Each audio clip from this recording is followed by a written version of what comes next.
నాన్నగారితో మీకున్న ఒక స్వీట్ మెమరీ చిన్నప్పుడు? చాలా ఉన్నాయి. ఒక్కటంటే ఎప్పుడు నా చిన్నప్పటి నుంచి నాన్నగారు జాబ్ చేస్తూనే ఆయన చెన్నై తిరిగేవారు. హాలిడేస్ మ్యాక్సిమం చెన్నైలోనే ఉంటూ ఉండేవారు. స్టోరీ రైటింగ్ దాని మీద అంటే ట్రయల్స్లో ఉండేవారు. కానీ ఎప్పుడు నా బర్త్డేకి స్కిప్ చేసేవారు కాదు. ఎక్కడున్నా సరే వచ్చేవారు నా పుట్టినరోజుకి. ఎవ్రీ బర్త్డేకి కొత్త బట్టలు కొనేవారు. అప్పట్లో డాడీకి మేబీ లాస్ ఆఫ్ పేలో ఉన్న అమ్మ జాబ్ చేసేవారు. అమ్మ అంతా చూసుకునేవారు. ఎంత క్రైసిస్లో ఉన్నా కానీ కొత్త బట్టలు కంపల్సరీ కొనేవారు. సో నాన్న ఇచ్చిన బాగా గుర్తుండిపోయిన గిఫ్ట్ ఏదైనా ఉందా? ఉంది, డిఎస్ఎల్ఆర్ కెమెరా. నాకు ఫోటోగ్రఫీ అంటే చాలా ఇంట్రెస్ట్. యుఎస్ వెళ్ళినప్పుడు ఆయన మొత్తం అంతా తిరిగి వెతికి తీసుకొచ్చి ఇచ్చారు నాకు. Okay, so happy. బాగా అది నాకు చాలా ఇష్టమైన గిఫ్ట్. విక్రమ్ గారు, మీరు చెప్పండి. అంటే ఇలా మీరు చింత చెట్టు కింద కూర్చున్నప్పుడు కాకుండా మీకు నిజంగా నాన్నగారంటే అబ్బా మా నాన్న సూపర్ అని అనిపించిన సిచ్యుయేషన్ ఏంటి? చాలా ఉన్నాయండి, ఒకటి కాదు. ఇప్పుడు మాదంతా వేరే ప్రపంచం. ఇప్పుడు ఎంఎస్ గారు హైదరాబాద్ రాకపోతే మా లైఫ్సే వేరు. ఆ లైఫ్ ఎలా ఉంటుందంటే, ఇప్పుడు మా ఫ్రెండ్స్ అక్కడ ఏం చేస్తున్నారు, ఒక అతను ఎమ్మెల్యే పొజిషన్కి వెళ్తున్నాడు, ఒక అతను ఇంకా కష్టపడుతున్నాడు, ఒక అతను పాన్ షాప్ పెట్టుకున్నాడు, ఒక అతను కార్ గ్యారేజ్ పెట్టుకున్నాడు, ల్యాండ్ లార్డ్స్. తర్వాత ఒక అతను టీచర్ అయ్యాడు, ఒక అతను అక్కడ లోకల్ అడ్వకేట్గా పేరు సంపాదించాడు. అది మా పరిధి అక్కడ ఉంటే. ఈరోజు ఇక్కడికి వచ్చాము, ఈ లైఫ్ లీడ్ చేస్తున్నాం, మనకి సౌకర్యంగా అన్నీ ఉన్నాయి, సమకూర్చుకున్నాం అంటే దట్స్ బికాజ్ ఆఫ్ డాడీ గురించి.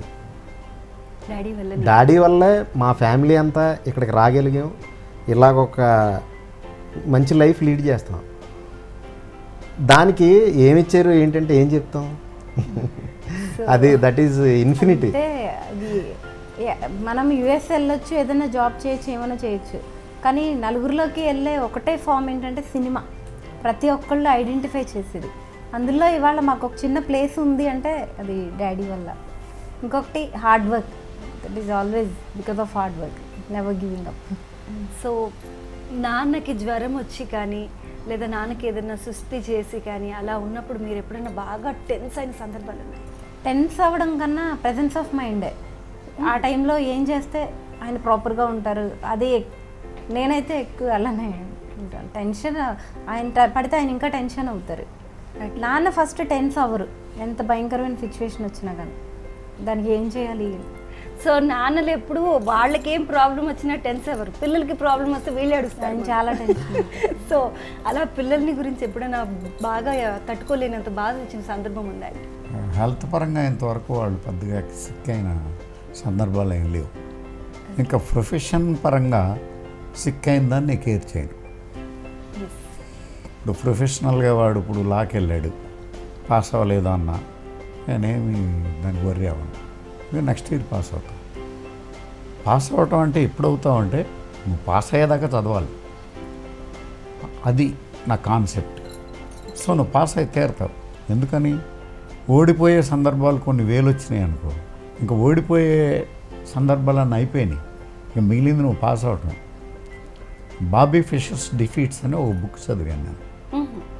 అప్పుడు స్పాస్కి, బాబీ ఫిషర్ వాళ్ళు నా చిన్నతనంలో ఛాంపియన్స్ చెస్ వరల్డ్. ఆ వరల్డ్ ఛాంపియన్స్లో ఫిషర్ ఒక బుక్ రాశాడు. బాబీ ఫిషర్ అమెరికన్, అతను బుక్ రచించాడు బాబీ ఫిషర్స్ డిఫీట్స్ అని. అతను ఆ లాస్ట్ సెంటెన్స్ రాశాడు ఆ బుక్లో, ఇంకా నేను ఓడిపోవలసినవన్నీ అయిపోయినాయి, ఇంకంతా గెలిపే, ఇంకా గెలిపే ఉంది కాబట్టి గెలిచేని గేమ్ అన్నాడు అంతే. అతను ఫస్ట్ వరల్డ్ ఛాంపియన్ గెలిచినప్పుడు రాసిన సెంటెన్స్ అది. అట్లాగే ఒకవేళ పిల్లలు ఒకవేళ ఎక్కడైనా ఓటముల పాలైనా వాళ్ళు గెలిచేదాకా శ్రమిస్తారనే నమ్మకం నాకు ఉంది. కాబట్టి they will win the race in this picture field. So మీ నాన్నలో మీరు ఒక ఫ్రెండ్ని చూస్తారా మరి? తప్పకుండా. సో తనతో అంటే తను స్క్రీన్లో కనిపించినంత స్ట్రిక్ట్గా సీరియస్గానే ఉంటారా? ఇంట్లో చాలా కూల్గా కోపంగా ఉండడం లేదా ఇలాంటివి ఏమైనా ఉంటాయి? అన్ని షేడ్స్ అంటే సిచ్యువేషన్ డిమాండ్స్ అండి. మీరు అప్పుడు సిచ్యువేషన్ క్రియేట్ చేసుకుంటూ ఉంటారు. కాదు, అంటే హ్యాపీ మూమెంట్లో ఆనందంగా ఉంటాం. ఇప్పుడు ఫంక్షన్ మూమెంట్ ఏదైనా ఉన్నప్పుడు అందులో ఉంటాం. ఇప్పుడు ఏదైనా సీరియస్ మ్యాటర్స్ ఏదైనా డిస్కస్ చేసుకున్నప్పుడు ఆ సిచ్యువేషన్స్ ప్రకారం ఒక్కొక్కసారి హ్యాపీనెస్ పీక్స్లో ఉంటుంది, ఒక్కొక్కసారి కొన్ని ఆలోచనలు పీక్స్లో ఉంటాయి. అలా. సో ఇప్పటి వరకు జరిగిన ఫాదర్స్ డేలలో మీరు ఎప్పుడైనా సెలబ్రేట్ చేశారా ఫాదర్స్ డేని? చేసుకున్నాం. ప్రతి ఫాదర్స్ డే కానీ మదర్స్ డే కానీ ఏ డే అయినా సరే మా ఇంట్లో అభినందనలు తెలియజేసుకుంటూ ఉంటాం. ఎప్పుడన్నా చిన్న చిన్న చిరుకానుకలు కానీ లేకపోతే ఏమన్నా అప్పుడు ఆ అకేషన్కి సంబంధించిన గిఫ్ట్లు ఇచ్చిపుచ్చుకుంటాం. అలాంటి చిన్న చిన్న కార్యక్రమాలు జరుగుతుంటాయి. కాకపోతే మా ఫాదర్ ఏంటంటే ఎక్కువ గిఫ్ట్లని ఇష్టపడరు. అంటే వెరీ సింపుల్ మ్యాన్ ఆయనకి ఎంతసేపు లైఫ్ సజావుగా సింపుల్గా కంఫర్టబుల్గా ఉండటమే ఆయనకి ఇష్టం అనమాట. అందుకని మనం ఏదన్నా పెద్ద పెద్ద గిఫ్ట్లు ఇచ్చినా సరే తిడుతుంటారు కొన్నిసార్లు. అయ్యో ఇది నేను ఏం చేసుకుంటారా, ఎందుకురా ఇవన్నీ ఇలా చేస్తున్నాం అంటూ ఉంటారు ఆయన. బట్ కామన్గా మేము కుటుంబంలో సరదాగా విష్ చేసుకుంటాం కానీ ఇచ్చిపుచ్చుకుంటాను. వెరీ కామన్ థింగ్ అది. ఓకే అండి. శశి గారు మీరు చెప్పండి, నాన్నగారికి మీరు ఎప్పుడైనా గిఫ్ట్ ఇచ్చారా? గిఫ్ట్స్ ఇవ్వడానికి అదే ప్రాబ్లం అండి. ఆయనకి తొందరగా ఏవి నచ్చో, ఆర్టిఫిషియాలిటీ అంటుంటారు. ఆయనకి నచ్చేది పనికొచ్చేది ఒకటే ఇచ్చాను నేను, వాచ్. ఈ ఫాదర్స్ డే చాలా స్పెషల్ మాకు, ఎందుకంటే ఈ ఇయర్ నేను మూవీ డైరెక్ట్ చేశాను. అదే మా నాన్నగారికి గిఫ్ట్ అని అనుకోవచ్చు. అంటే నేనేం ఆలోచిస్తానంటే గిఫ్ట్ ఆత్మీయతని ఆనందాన్ని తెలియచేస్తుంది, కాదని నేను అన్నాను. బట్ బంగారమే గిఫ్ట్ కాదు, వెండే గిఫ్ట్ కాదు, అవి ఆస్తులు. వాటిని మళ్ళీ జాగ్రత్త చేయాలి, దానికి ఒక ప్రాపర్ కేర్ ఉండాలి. ఈ ఆస్తుల పరమైనటువంటి గిఫ్ట్లు ఆత్మీయత కంటే కూడా ఆర్టిఫిషియాలిటీనే ఎక్కువ తెలియజేస్తాయి. మనకున్నటువంటి సంపద చూడు నా దగ్గర ఎంత ఉందో అనేటిదే ఎక్కువ కనపడుతుంది. నేను ఏటిని గిఫ్ట్గా పరిగణిస్తానంటే, ఫర్ ఎగ్జాంపుల్ వీడున్నాడు, ఒక మంచి క్యారెక్టర్ చేసి ప్రూవ్ చేసుకున్నాడు అనుకో, it's a big gift for me. నాకు ఆ కోరిక ఉంటుంది. అట్లాగే మా పాప ఇప్పుడు సినిమా తీసింది, అది సక్సెస్ అవ్వాలని, ఆ తర్వాత ఇంకా సినిమాలు రావాలని, అదే గిఫ్ట్. అది సక్సెస్ కాకపోతే నేను ఇంకా గిఫ్ట్ను పొందనట్లు లెక్క. అది సక్సెస్ అయితే గిఫ్ట్ ఎంజాయ్ చేసినట్లు లెక్క. Okay sir. అంటే ఇప్పుడంటే వాళ్ళ కెరియర్ వాళ్ళ కాళ్ళపైన నిలబడి వాళ్ళ లైఫ్ని లీడ్ చేసుకునే స్టేజ్లో ఉన్నారు. చిన్నప్పుడు వీళ్ళిద్దరూ ఇచ్చిన గిఫ్ట్లు ఏవైనా గుర్తున్నాయా మీకు? చిన్నప్పుడు ఏవో ఇస్తుండేవారు, కాగితాలు మడతలు పెట్టి ఏవో చేసి చేస్తుండేవారు. పెయింటింగ్లు వేసి ఇవ్వటం ఎట్లాగా. సో ఎక్కువ తను మా పాప ఇంట్లోనే ఉండేది, వీడేమో బయటే ఉండేవాడు.